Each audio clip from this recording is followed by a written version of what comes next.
Awesome.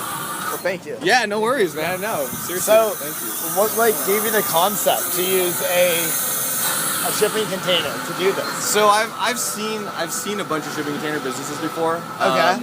Like in New York City, there's one called South Street. no, I've seen South Street too. One of the main ones was not brunch box, something snack box. Okay. So it's kind of a zebra stripe, it's a white and black zebra stripe. Anyways, it's a company from Toronto, Quebec. Okay. That they make these things to spec. So you'll order a bunch of stuff and it gets up to over $250,000. It gets pretty gnarly. It does. Yeah. Okay. And so I started looking. I was like, it'd be great if I could kind of replicate that. Yeah, I mean, what you have going here, like the colors, everything down to like the setup is just sick. Well, I have to definitely credit the designer that I work with. We're actually working on a couple other projects now. Okay. But his name's Vince from Analog Studios, and he's amazing. He's just so easy to work with, and I think he really understood the look that I was going for, and kind of this. I love the marriage of sort of retro, a little bit retro, but with sort of some sense of modernity, Yeah. And I think that's really what he was able to kind of help us achieve. Now, it's a real shipping container, right? It is, yeah. So I was looking on your website, and I was just stoked. I was like, this is so cool, the little red and stuff. And what's cool about this one is it's actually it's called a high cube. Okay. So high cubes rarely come in a 20-foot configuration. Yeah, this is... So it's a little bit higher. It's like a tall boy. And it took a little while to find it, but we worked with another guy. He was really cool. He was able to find one for us. Nice. And it really worked out really well. Now, what was that process like trying to find it? Did you just... So he's a container guy. Like literally, he has a lot with just gigantic containers everywhere. Okay. So for him, I think he's the best guy with the resources to actually find anything. And he was, we're just like, dude, can you find this for us? And he was like, all right. A few days later, he actually, usually he can find stuff literally same day. Okay. But it took him maybe 3 weeks, three days to a week to actually find it. So it was actually long for him. Okay. But, I came out of real estate development where it's like, I work on a project and it's been 3 years in the making right now. No, so I'm like, 3 days to get and now how long did it take you to build it? How long did it take? So the whole thing, we ran into a lot of issues building it. Okay. A lot of it was really because we had really specced out designs. Like we had specced everything out. All the plans were done, details, engineering. And when it got to it, the time, certain things didn't all line up exactly as we had thought, and we literally chucked the plans. Like the last 2 weeks before we opened, it was like, we have to open and get this thing going. Because we were already like over a month behind. And so the whole process probably took 3.5 months. That's not okay, but still, coming again. Yeah, but it really a building like that right there. I know, that's like years, right? Yeah, this plaza itself took absolutely. years here. So 3 months is really great. So even because I have a few restaurants in California, and those in Long Beach, Santa Monica, Costa Mesa, they're all Shabu Shabu restaurants. Oh, that's awesome. Yeah. I went to USC for undergrad. Oh, you did? Yeah, so I lived in Koreatown, grew up in South Orange County. Really? So I'm real familiar with the area. So we have a shop on 2nd Street in Long Beach. Yeah, okay. Belmont Shore, and then we're on Broadway and 10th Street, like right off of Lincoln, right in Santa Monica. So nice. That's sick. So a lot of this really came out as a result of dealing with all the problems in a restaurant, Yeah, and what were those? High barriers to entry, one of them? No, one was, all of them took a lot longer to build than we had thought, right? Our first one took us like almost a year. It was horrible. Okay. We ran out our rent-free period, and we were like dying, we had to negotiate a bunch of other stuff. But staffing, and the fact that you can never close your doors. It's tough. The weather might be absolutely crazy. It could be like a typhoon outside, and you'd be like, why should I even be open? But then you're going to get like 3-4 Yelp reviews when they're like, these guys suck, because they, it's like, oh my gosh. Dude, come on. So it was like, all right, can I build something cheaper and make it something where you're not beholden to the same sort of, expectations of, I've heard like, starting a talk truck is like 150 to 200 grand.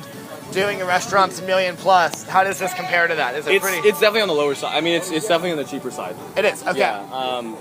But the main, like for this project, a big chunk of it was the fact these machines are not cheap. Yeah, they're really sick. I love how you got the colors going too with yeah, it. Totally. Like, they're wrapped. Like, I was gonna start with design. literally like 1 or 2 machines, and I was like, And we're like, I don't want to spend the money, and then we realized that like if we didn't have potentially a third flavor or the option to do a third flavor, we'd be we may have some issues. So but this line system is that costs a lot. I mean that was like it's all vacuum barrier. It's like vacuum jacketed lines, so they're all basically double insulated with a vacuum like a vacuum cavity around them. That's insane. So these things have to be welded like they have to be welded literally like laboratory status, like inside of an air chamber. Now, and, like, how does this work? Like, does it just prop open? So yeah, it does. So originally we had crazy dreams of like wanting to do all full like hydraulics and but trying to store, and that eats into space. You know, you have all these like pumps on like all the so we ended up just using straight,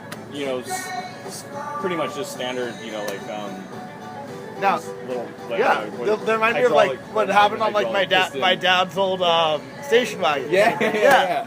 They're getting weak right now. Like this door is pretty heavy, so it locks. But it's like when you drop it down, you can tell. Now, how does it? So, how long does it take you to open and close?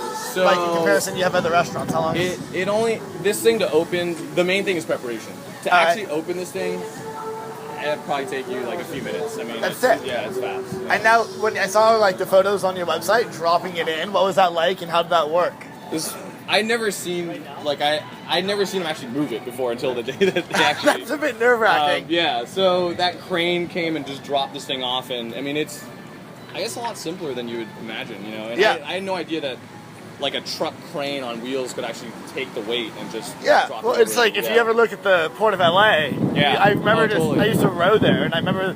They would literally just pick these things up and drop them. I'm like, this isn't a genius idea. Like, why don't we see more of this? No, absolutely. Creates like a semi-permanent structure that's pretty cool.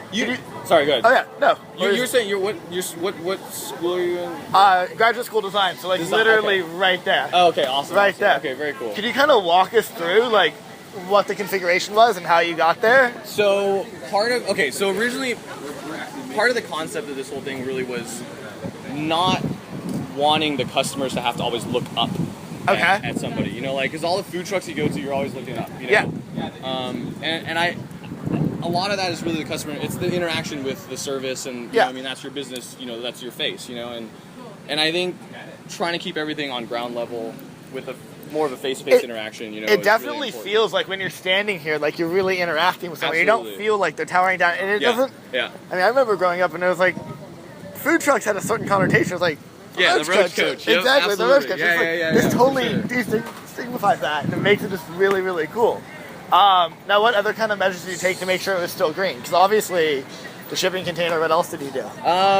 Well, green in terms of like, an energy sense? Or? Like, I noticed you use like LEDs. Yeah. How did you like insulate it? Was that a part of it? Everything's spray foam insulation. Okay, so there is some insulation. It's not fully weatherized for the winter. Okay. So my pipes aren't insulated, and you know, so I'm not 100% sure. We're looking at actually what we need to do to both heat our employees inside as well as like that's very problematic. You know, you don't want them freezing as well. My original plan was to bring this back to California in the winter. Okay. Now, how would that work logistically? Well, logistically it'll work fine. You like throw it on a train or something? Throw it on a train, truck. I mean, actually, to ship these things will probably cost you like maybe $3,000, maybe $2,000. It's not bad to ship it, to truck it. It's not bad. Trains are a lot cheaper. Okay. But they're logistically, I think they're a lot more difficult because you have to get it to the train depot, then drop it on the train, then you need to pick it up again. So there's still a couple more legs of travel that have to happen. Very cool. That's why we didn't do it. And then recently, when I started looking into the LA Health Code, for food trucks, one of the biggest things was the size of the opening. And interesting. So, like for us, we don't really have anything sensitive out in the open that's uncovered, you know. Yeah. But they're really anal in Valley, and so I don't know if they're going to allow, and I don't want to take. But then, how do like farmers markets and stuff stay open where they have like the tents and stuff? Because it's all raw. It's all raw produce. Oh, so it's not actually like. But even like the tamale vendors and stuff. It's weird. I honestly I think they don't get regulated the same way as an actual food truck. Okay. I think it's like this one's like a peddler's license. Got it. but there is a food truck department now, like within the city health department. Very cool. So yeah, I mean, there's a lot of ideas that I have of what I want to do next with the box. But it's just. Like, where else would you want to go with it? What else were you thinking? Well, part of what the next thing is, I actually want to transform this box again into something else. That'd be really cool. So now, how would you do that? How would you transform it? Like, I don't fully know yet. I mean, I've been toying around with a bunch of ideas. Okay. But I don't know 100% as to like what what we're actually. I mean, like, I would imagine you could, like, throw a grill or something in there. There's a lot of things you can do. I mean, you think we could do coffee, we could do sandwiches, we could do a lot of different things. You know, I mean, the whole sequential kind of, order, and then pick up is very, very formulaic, and it's absolutely great. So, see, it's getting so windy and it's crazy. So now you can close, though. Totally. You're like, later. And so part of the other thing, too, is just design-wise, is I really wanted people to be able to walk inside of the container. I didn't want them to have to just walk up to it, but I wanted them to feel like... Now, how many square feet is it? It's like... This thing it's 8 foot wide by 20 foot long. So it's so it's 160. It's tiny. Yeah. It's tiny. Now, like, do you have ground lease payments, too, with this thing? So, no, because we're literally probably going to be here for, like, a total of a month. So just like a food truck, they come in, like, every day. Okay. So we're making some donations to the, of course, you have to. Yeah. I wouldn't feel right, But sweet. But other than that, Harvard's been amazing. I mean, what about other schools? Can you go like to BU or Northeastern? We can. I haven't. I mean, I'm in the just the beginning stages of talking to like MIT and a couple other schools. But I think Harvard really. I lucked out at kind of stumbling into Harvard at a time where their real estate department had been taken over by new management. Yeah. And that's why you see the plaza the way it is. It's great. I mean, it's awesome, Yeah. And I think we dovetailed really sort of neatly into their plan for, actually redefining the space and I think redefining a little bit of Harvard's identity and being a cooler school. Yeah, I really think like stuff like this, the installations make you rethink a space. Yeah. It ultimately redefines spaces. Yeah. And that's the whole goal is to redefine space, Yeah. I mean, I think that's the most powerful thing that you can do. I mean, you take a shipping container they're everywhere. And then you got it turns all sorts of art too. People walk by like, what's going on? So I mean, I'm not like a big ice cream head or anything. I mean, I love this ice cream and I love the product that we make, but it wasn't that. It really wasn't that. It was all about ice cream, but it was really that it's a great showcase piece. To actually present this box to the architectural world as well as just the public in general, So awesome. Well, hey, thank you. Yeah, no worries, man. Thank you. Seriously. I really appreciate it. No, I'm stoked that you came by. Will you guys be open tomorrow? Tomorrow, yeah, we're open. Yeah. Sweet. Yeah. Do you mind if I bring my class by? Not at all. Sure. That'd be great. Awesome. Yeah, no, for sure. Sweet. Thank you once again. And can I hit you up with contacts of who built it and how you did all that? Yeah, no, totally. Yeah, just let me know. Yeah. Because I know I was talking to. We have a lot of IP over the stuff though, so there's some sensitivities in some of that stuff. My idea is to be able to take something like this and create a virtual kind of pop-up mall that could activate a space. I'll explain to you already further. I've already worked on a plan for that. Oh, cool. I have a piece of property in downtown LA in the Arts District. Oh, sick. That I've already, I'm in the process of pitching to the city to do it's basically a combination of mixed-use development. So we're trying to use 100% containers, some adaptive reuse of the existing buildings, incubation, retail, restaurant, and residential. Nice. So that's a big. It started with. Have you seen Box Park at all in London? Yeah. So Box Park and then Restart in New Zealand. They're all containerized communities. They're really great. They're awesome. They're awesome. They're awesome. But Box Park actually has gotten somewhat of a bad rep. Yeah. And that guy, they tried to sue. That guy is crazy. Yeah. That's crazy. Thank you. All that stuff. Yeah. No. I really appreciate it. Dude, no. Thank Please. you. No, thank you. I really appreciate it. Yeah, absolutely.